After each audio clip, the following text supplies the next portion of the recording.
Hi guys! Welcome back to my YouTube channel again.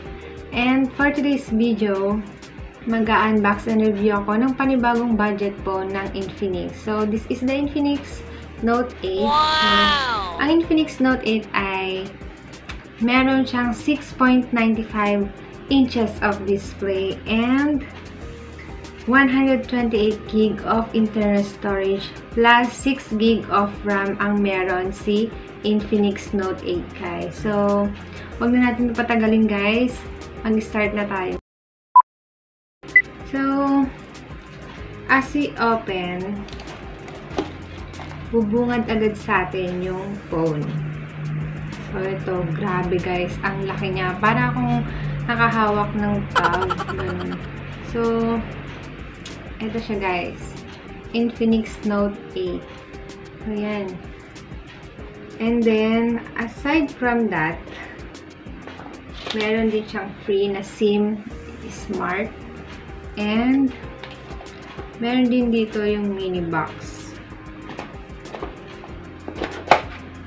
So, ayan. So, nandito yung SIM ejector niya guys. Or, tinatawag na panundot. So, ang laman ng mini box na to ay buksan natin. So, ayan. Andito yung warranties niya. Syempre, may clear case din siya nakasama. Medyo may kakapalan siya, guys. Pwede rin ito. And, of course, yung adapter. Ano ba tawag dito? So, USB Type-C charging. So, Type-C siya, guys. And, meron ding free na earphones. Okay, so tatanggalin na natin yung plastic niya, guys. So, yan. And of course, may kasama din po siyang dito, screen protector. Pinalagay ko na dun sa nag-asikaso sa akin sa Infinix. And meron din po siya dito sa likod. So, tanggalin na natin. Okay, grabe, ang ganda niya guys. Diba? Shining, shimmering.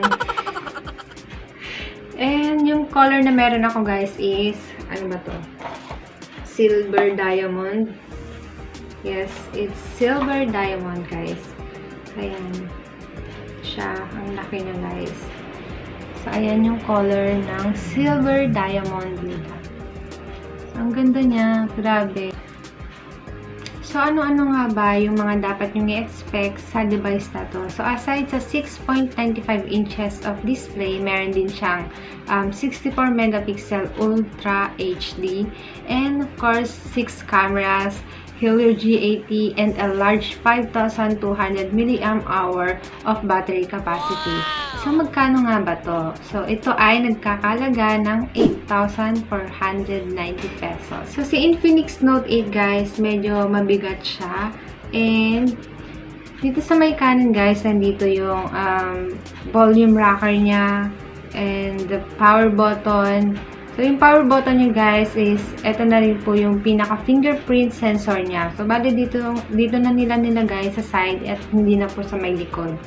Kasi, pag dun sa likod pa nila nilagay, parang mas mahirap siyang abutin. Kasi, syempre, malaki yung phone. And, dito sa may taas guys, flat lang siya, walang kahit anong nakalagay. And, syempre, dito sa may left side, dito ilalagay yung nano SIM, dalawang nano SIM, and of course, the memory card guys. Dito naman sa baba guys, meron tayong USB type cord, the speaker, and lagay ng earphones or microphone, ganon. Then, syempre, sorry guys, pasmado kasi ako. Kaya yan. So guys, kung ikaw yung tipong mahilig mag-games, mag-watch, magugustuhan nyo to. And, gaya nga ng sinabi ko kanina, para siyang tablet, parang hindi siya smartphone guys. Sa resolutions naman niya guys, meron siyang 6.95 inches HD Plus IPS LCD display with 720 by 1640 pixels resolutions. So, outdoor. So, wala naman siyang problema, guys. It's bright and maganda rin yung view. So, mabilis lang din siyang gamitin, guys. Especially sa mga apps na niraran nyo everyday. So, sa fingerprint sensor naman niya, guys, is mabilis din siya. And minsan lang din ako maka-experience ng delay. Aside from that, guys, meron siyang malaking battery capacity si Infinix Note 8. So, syempre, ang malaking display is kailangan niya ng malaking battery capacity. So, magtaka ka, guys, kung ang laki ng device mo, tapos napakaliit ang battery capacity mo. So, napansin ko lang, guys, sa Infinix, kasi magbigay ng malaking battery capacity. Halos lahat ng Note series nila. So, in terms of charging, guys, mabilis lang siya. So, from 0% to 100%, it took me around 1 hour. So, usapang camera naman tayo, guys. Gaya ng sinabi ko kanina, meron siyang 6 na camera. So, 4 sa likod and 2 sa harap. So, yung pinaka-main na camera niya sa likod is meron siyang 64 megapixel and 2 megapixel micro lens, another 2 megapixel depth sensor, and another 2 megapixel. Hindi ko alam kung ano yung pang-apat, guys, kasi hindi ko siya nakita sa specs ng Note 8. And for sa front cam is 16 megapixel yung main, and then 2 megapixel depth sensor yung isa. When it comes dun sa features ng kanyang camera, marami naman, guys. So, busog ang features ng camera na to. So, meron siyang beautification, ano ba ito? AI shots, panorama, and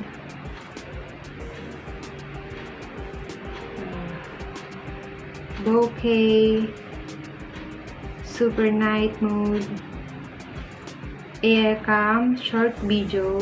So, yan, guys. Sobrang dami. So, pwede ka rin dito mag-scan ng documents. So, slow motion, AR shot. So, yan yung meron na camera si Note 8, Infinix Note 8. So, that's it for today, guys. I hope nagustuhan niyo yung video na to, and please don't forget to like, share, subscribe, and click the notification to get notified. Bye!